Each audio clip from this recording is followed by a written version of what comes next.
Selamat berjumpa kembali dalam layanan audio Sahabat Seperjalanan. Hari ini adalah hari Sabtu 25 Oktober 2025. Tema renungan saat teduh kita dengan judul Jangan Menolak Allah. Firman Tuhan terambil dalam 1 Tesalonika 4 ayat yang ke-7 sampai dengan ayat yang ke-9.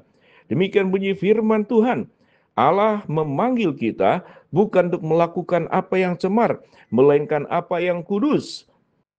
Karena itu, siapa yang menolak ini, bukanlah ia menolak manusia, melainkan menolak Allah, yang telah memberikan juga rohnya yang kudus kepada kamu. Tentang kasih persaudaraan, tidak perlu dituliskan kepada kamu, karena kamu sendiri telah belajar kasih, mengasihi dari Allah. Mari kita berdoa. Bapa yang di dalam surga, kami ingin belajar untuk hidup senantiasa mengikuti petunjuk Allah dan tidak menolak Allah. Dalam nama Tuhan Yesus kami berdoa, amin. Shalom sahabat seperjalanannya dikasihi Tuhan, jangan menolak Allah. Mungkin kalimat ini rasanya kita berkata, aku tidak pernah menolak Allah, kapan aku menolak Allah? Tetapi menolak Allah di dalam artian, kita memang sudah menerima Kristus sebagai juru selamat, kita tidak menolak.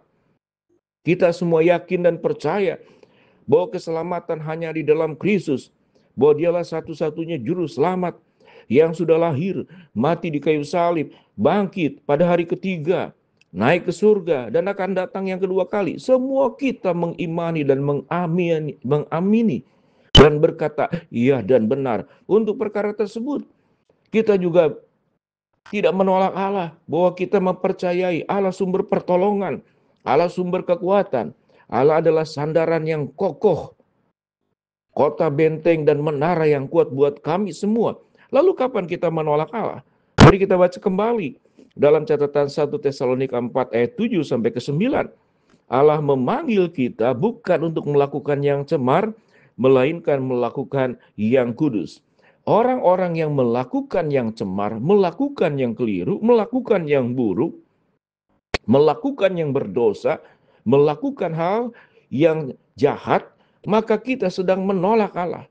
Karena orang yang menerima Allah tidak hanya cukup menerima dia sebagai juru selamat, sumber pertolongan, sumber kekuatan, tetapi dia akan berjuang hidup, tidak hidup di dalam kecemaran, tidak hidup di dalam penyimpangan, tidak hidup di dalam penipuan, tidak hidup di dalam merugikan orang lain.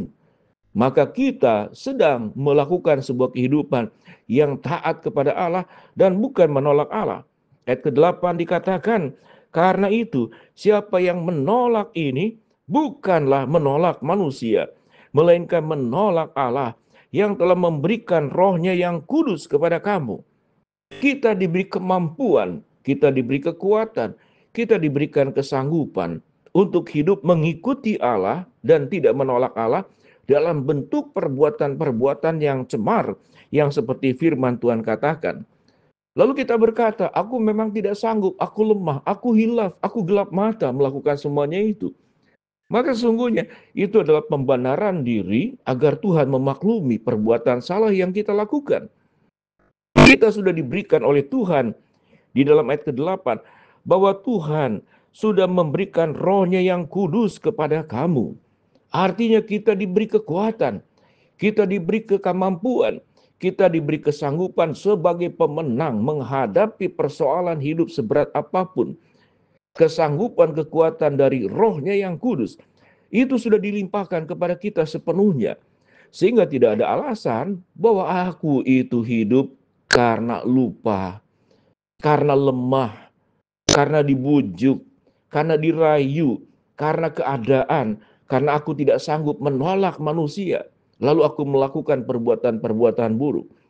Seseorang yang berkata ya kepada manusia melakukan yang buruk, maka pada saat yang sama dia sedang menolak Allah.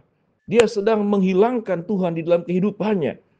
Dengan kata lain, kita hanya menjadi orang percaya yang hanya ingin menikmati perkara-perkara yang indah, yaitu yang disebutkan di awal. Kita menerima keselamatan, itu perkara indah. Di dalam Tuhan Yesus yang sudah mati untuk kita. Kita menerima berkat pemeliharaan, kita menerima kesehatan, kita menerima kelancaran, kita menerima penyertaan Allah.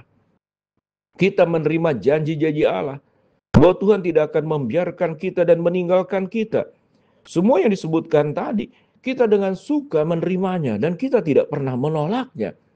Karena itu semua demi kepentingan kita. Tetapi sesuatu Tuhan meminta kita hidup di dalam kekudusan, hidup tidak di dalam kecemaran, biasanya kita menolak, mungkin tidak dengan ucapan, tapi dengan perbuatan, dengan tidak mengikuti apa yang diperintahkan oleh Allah. Kita mengikuti suara hati kita. Kita mengikuti suara teman kita yang mengajak, yang membujuk kita. Kita mengikuti hawa nafsu dunia. Maka sewaktu kita mengikuti seluruh suara-suara di luar suara Allah, pada saat itulah kita sedang menolak Allah. Seseorang yang tidak menolak Allah, menerima Allah, tidak cukup hanya menerima keselamatan, tidak cukup hanya menerima berkat dan pertolongan serta kekuatan, tetapi bentuk hidup yang tidak menolak Allah, tetap setia menjalankan perintahnya. Bahkan untuk hal-hal yang menurut kita tidak suka, tapi itu Tuhan perintahkan, kita melakukannya. Salah satu contoh sederhana, Tuhan memanggil kita untuk menguduskan hari Sabat, beribadah pada hari Minggu yang sudah ditentukan, disepakati secara menyeluruh, dan itu perintah firman Tuhan. Lalu kita banyak alasan untuk tidak ibadah, banyak alasan untuk tidak punya waktu berdoa, banyak alasan untuk tidak mau membaca Alkitab, berseteduh karena sibuk, waktu tidak cukup.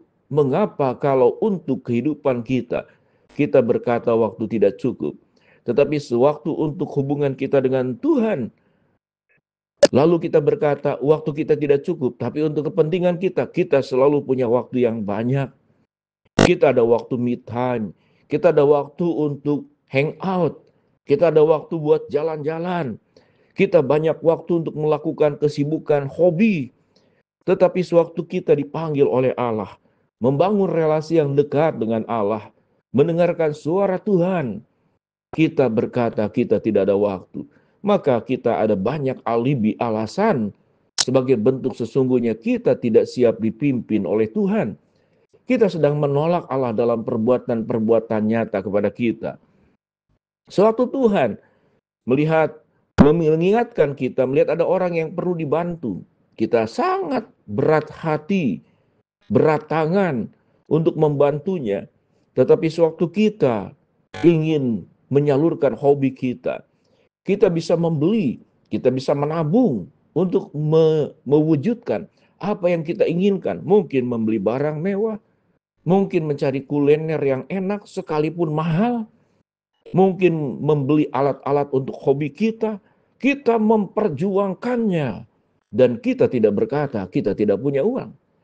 Tapi sewaktu kita diminta oleh Tuhan, digerakkan oleh Tuhan, Roh Kudus berbicara, inilah waktunya engkau untuk menolong orang lain yang sedang membutuhkan, dan dia ada di depan matamu. Engkau dengan berat hati, engkau dengan berat tangan, engkau dengan berat kaki untuk melangkah, untuk menolong. Maka sikap seperti demikian sebagai contoh saja dari sedemikian banyak contoh, kita sedang menolak Allah. Mari sahabat seperjalanan, kita tidak hanya ingin menerima yang baik dari Allah, tapi kita bisa melakukan yang terbaik untuk kemuliaan Tuhan. Mari kita berdoa.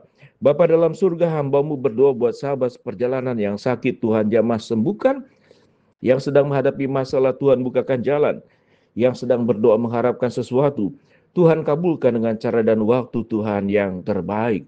Di dalam nama Tuhan Yesus kami berdoa. Amin. Shalom. Tuhan memberkati kita semua.